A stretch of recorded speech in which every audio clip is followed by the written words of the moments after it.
Welcome to Things You Didn't Know. I'm your host, Sean Kling. And I'm Stan Hitchens, and today we're in Malvern, Pennsylvania.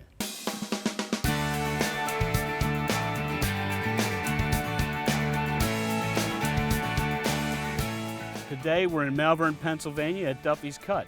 And our special guest today is Professor William Watson of Immaculata University and the author of The Ghosts of Duffy'S Cut. Welcome, Bill. Thank you for having me.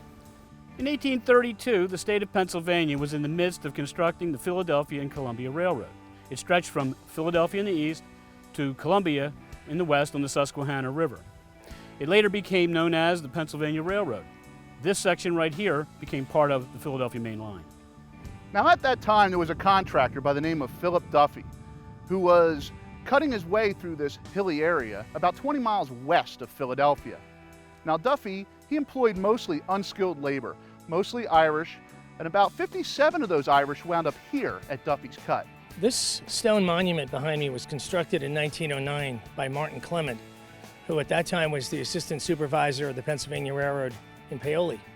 At that time, this part of the track had to be expanded, taken to the north to accommodate more modern locomotives, and strewn along the side of the tracks were these stone blocks called sleepers or sills that had been used in 1832 to affix the tracks to the ground. And he commissioned a foreman to construct this monument on the site of a wooden fence that had been put up here in 1870 by a man from Ireland named Patrick Doyle, who encountered bodies while extending the fill at that time farther to the west, and he moved those bodies to this site.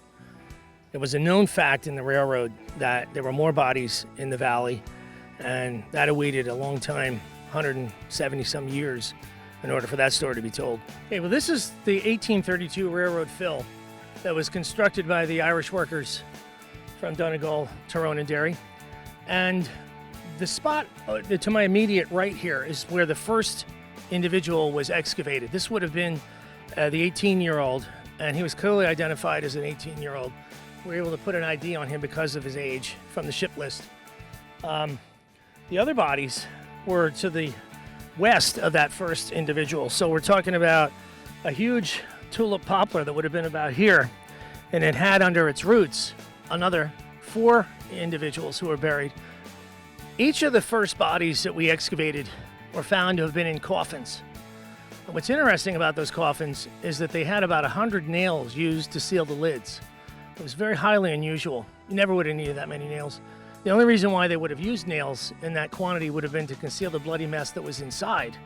That would have caused a riot if it was found that some of these individuals had been murdered, and the first 7 of them were. So the first individual was here, the 18-year-old. There were 4 bodies under a tree, and then there were 2 bodies farther to the west.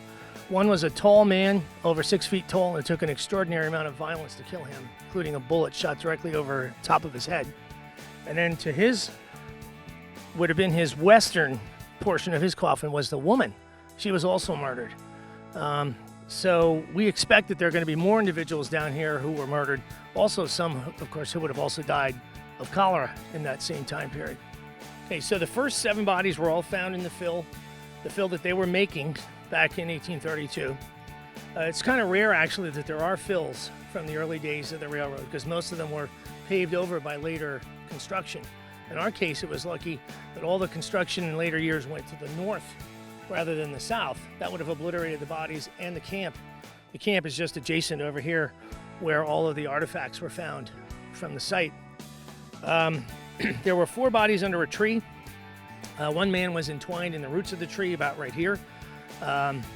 It took a lot of years actually to get him all the way out, including cutting the tree down, popping the stump out, and getting portions of his teeth out about a month before the burials were scheduled at West Laurel Hill. That was really intense.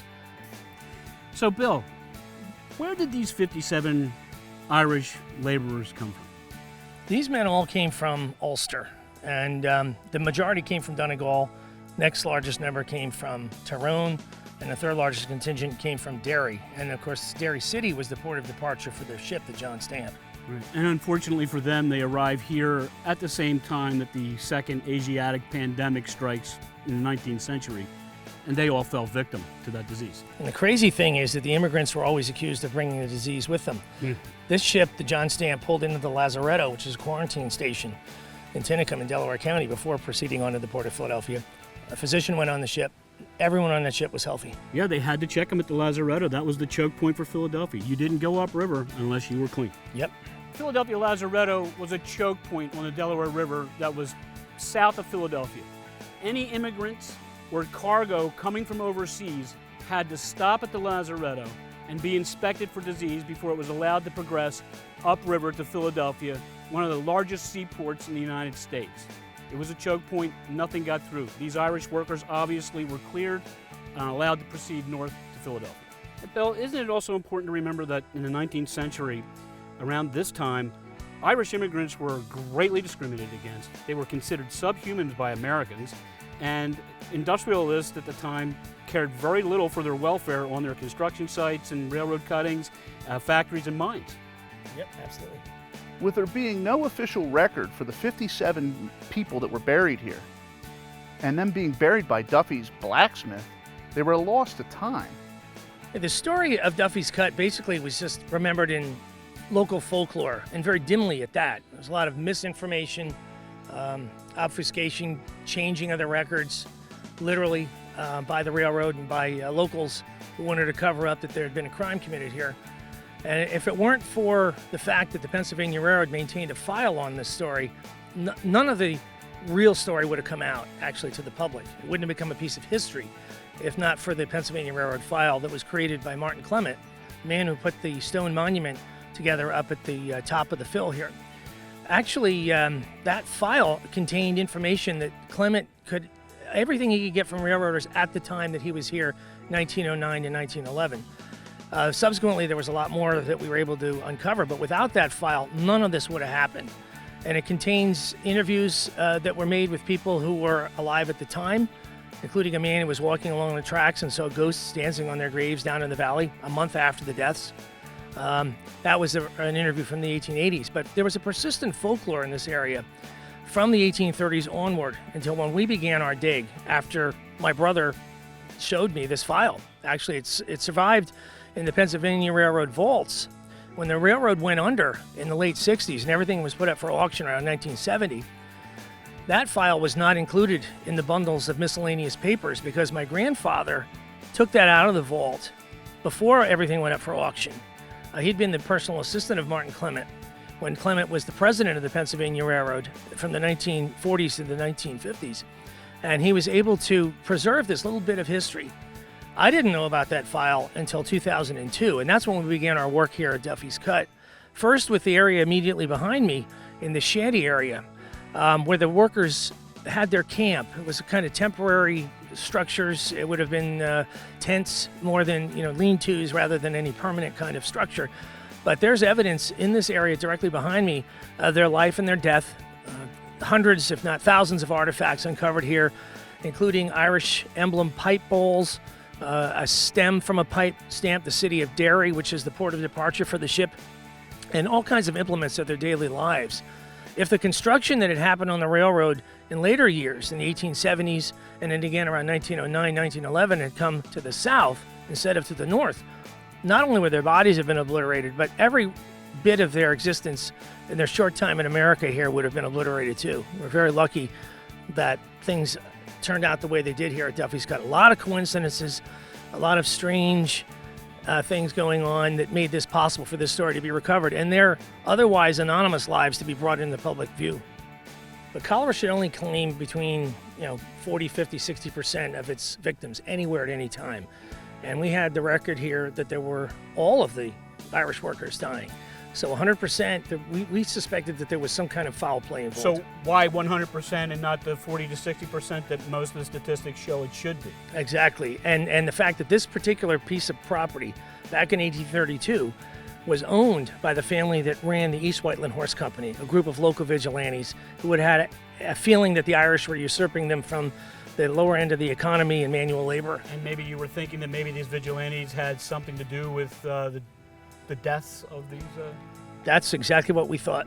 Thought maybe they might have been murdered by these vigilantes because they were afraid they might spread cholera to the surrounding population of established Americans. Right, and there are examples of such fears in other places during the epidemic that are very publicly discussed.